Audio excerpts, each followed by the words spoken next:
Alright everyone, and welcome back to another Fury Warrior Mythic commentary video for Antorus the Burning Throne. This time it's Coven of Shivarra. Sorry this one's taken so long. I've had the raw footage for quite some time, I just haven't got around to doing the video yet. This is basically where I go over the fight from a progression standpoint, going over talent selection, legendary selection, and basically how I approach the fight. So talent selection, we're going to be largely going for the best single target build we can. So that will be Endless Rage, Double Time, Avatar, Bounding Stride, Frothing Berserker, Bloodbath, and Reckless Abandon. I've chosen not to go with Wrecking Ball because I feel like you can't quite proc it oftenly enough, and you spend quite a lot of time moving between ads, at least if you're going around killing ads, which I was on our kill. Legendary selection, I'm going for the Valajar Berserkers and the Soul of the Battle Lord Execute Ring. The reason for that is that towards the end of the fight, you basically just tunnel the boss, so you never need to come after an execute. It's got a reasonable execute phase, so it works. If you don't have the ring, then the Helm will probably work okay-ish, I guess. Help burst on the ads, and just, Rage Gen Lego is not too bad, second tier type thing. And then trinket selection, I'll be going for Convergence of Fates and the Pantheon Trinket, just both two single target best trinkets available, really, especially with a reasonable execute phase. So, starting off, we're going to be doing our, kind of single target opener, but not really. We're going to be using Old War on pre-pot, and then I'm going to be waiting for the bosses to get in position, so they're not going to immune like all our burst, and I'm just going to whirlwind basically until they're unimmune, and then Battlecry, Avatar, Rampage, and then try and clear that Rampage onto the two bosses, and then Odin's Fury, make sure to get them both as well. Now I'm going to be saying on the Mother of Night basically, because I don't like dodging the Fireblade. If you have a lapse of concentration, it comes behind you, then you get one shot. So I choose to dodge the purple, what are they even, like beams? They're not really beams, but dodging those instead, as they won't one shot you. They'll take you kind of like 50%, but not one shot. And then we're just going to be doing our, single target rotation on the boss, making sure to dodge the blades and get into these safe circles on the ground as well. Once you do this fight a few times, you'll find there's kind of a pattern with the circles. They generally spawn in a similar place. Battlecry's off cooldown there, so I'm just going to use it straight away. Making sure to Odin's Fury, the boss which is nearby as well. Not bothering too much to try and whirlwind and cleave Rampage. I'd rather just get as many, secure Rampages into the one boss as possible. And that's kind of it for this very first part. Now we've got 4 melee in this encounter, when that's, I guess, a little bit on the heavy side for Coven. Typically you're running with like 2 or 3, which means our DPS on the fire ads, the spread ads, is generally a little bit lower from the range. So I spend a good part of this fight kind of running around the fire ads, trying to clear them up. You see me just strafing to the right before those come in. That's because there's going to be fire ads in this corner, and there's typically a safe spot here, typically. So I'm just going to be tunneling into this fire ad as soon as it pops up, and trying to cleave the bosses nearby and getting an Odin's Fury and all 3 there, which is quite nice. And then as I run to the next fire ad, I'm going to be keeping uptime on the Mother of Flames.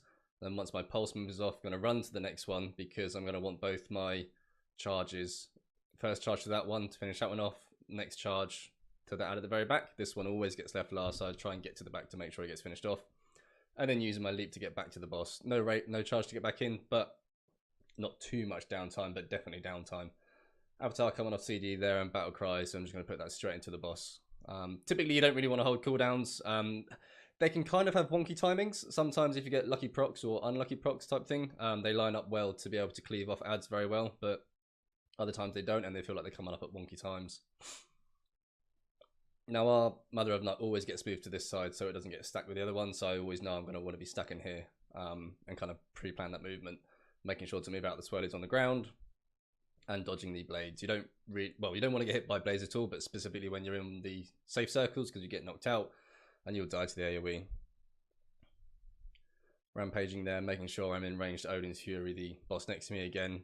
It's just 3 damage, so you want to be kind of mindful that, to be in range of the other boss when Odin's Fury is up during Battlecry.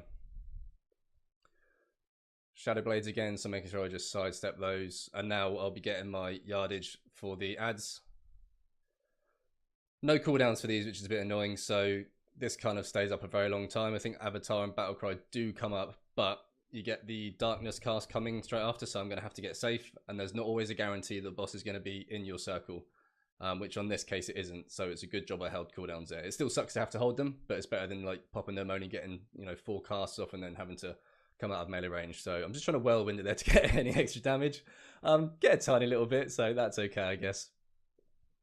Getting back into the boss and now moving towards orange. So I'm going to charge the other boss because the healing ads are coming in, the Amanthil ads. Now these are the priority ads, which is why I've held Battlecry and Avatar for so long. I've had to hold them for really too long to do any like good kind of log effective DPS, but so these are the Amanthil ads, so this will be second pot during Bloodlust to try and get this done. But now we get a boss which needs interrupting, so I'm going to be switching to that one briefly, because there's no point switching to the other Amanthil ad yet, because it's still doing its first cast. Going to do my interrupt, and then I'm going to move to the second ad. See, it's healed up there, and now we need to kill it during this cast. So still rolling with Bloodlust, which is quite nice. And then I'm actually going to hold Battlecry there, because I'm only going to get like 2 casts, and I'd rather get all 7 seconds of Battlecry into the boss.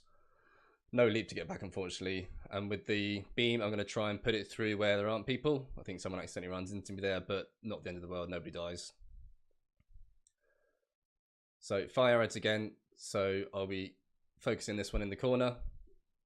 And then as soon as this one's dead, I basically want to get myself back to the boss which needs interrupting, as I'm on interrupt duty. So there's no point me going on the Mother of Gloom. I need to be on the Mother of Cosmos. So making sure I get that interrupt, move to the next ad, charge it, and then back to the boss again. Now I'm looking around to see there's actually quite a lot of ads still up, so I'm going to charge that one and help finish that one off, and then leap to the back probably. Yeah, leap to the back and try and finish that one off. Unfortunately, healing on me wasn't so good, so I've been stunned for a very long time outside of the raid, and I'm going to die a horrible death. With cooldowns up, and yeah, not so good there. I'm not sure that's really my fault. I shouldn't have been stunned for so long. It's just kind of unfortunate it happened there. Maybe if I'd seen it, I wouldn't have leapt out. But so anyway, I've been raised back to the bosses and just going to pump cooldowns into the boss. Stunned again there for a moment. Again, making sure I'm on the boss which needs interrupting. Obviously, melee's got a very short interrupt, so you want to be interrupting as much as possible.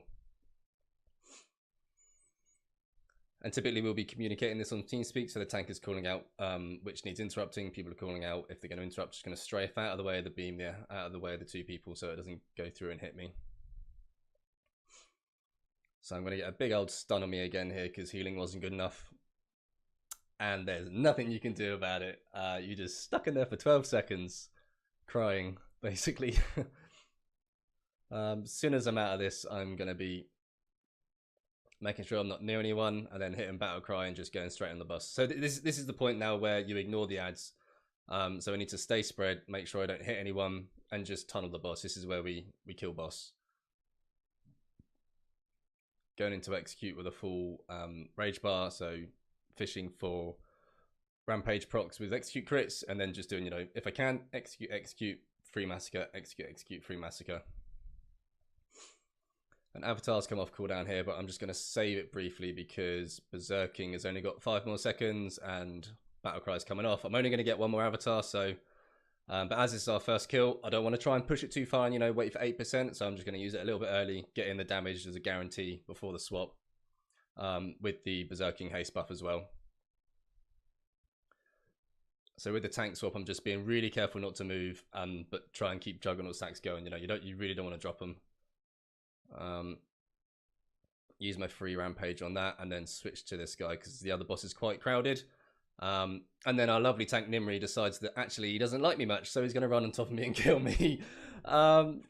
So yeah, not a fantastic boss for me. Hopefully kind of you've seen the fight. I mean, we do kill it in the end, thankfully, with about 5 people alive, but like I said earlier, for us, we had 4 melee, so not a hugely stacked range group, so the ad DPS was quite low on a progression kill, so I kind of sacrificed a lot of my DPS to try and go around and kill the ads and really try and do the mechanics.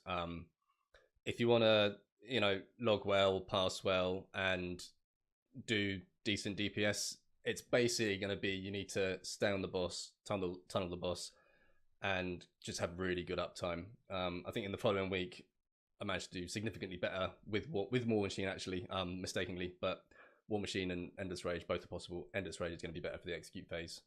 But yeah, hopefully you found some tips. Planning your movement's important. If you are going to go on the ads, you want to be planning your charges and your leaps so you're not kind of stuck in no man's land just trying to run back to a boss. If you do have to move, then try and keep uptime on whatever you can kind of hit as you go across. interrupting the ad, making sure you save cooldowns for the Amanthor ads, and then apart from that, just, you know, avoiding the fight mechanics, the blades, the whirlwind, and the rest of it. Anyway, you can catch me on my stream on Coban_25. Otherwise, I will catch you on the next one. Cheers.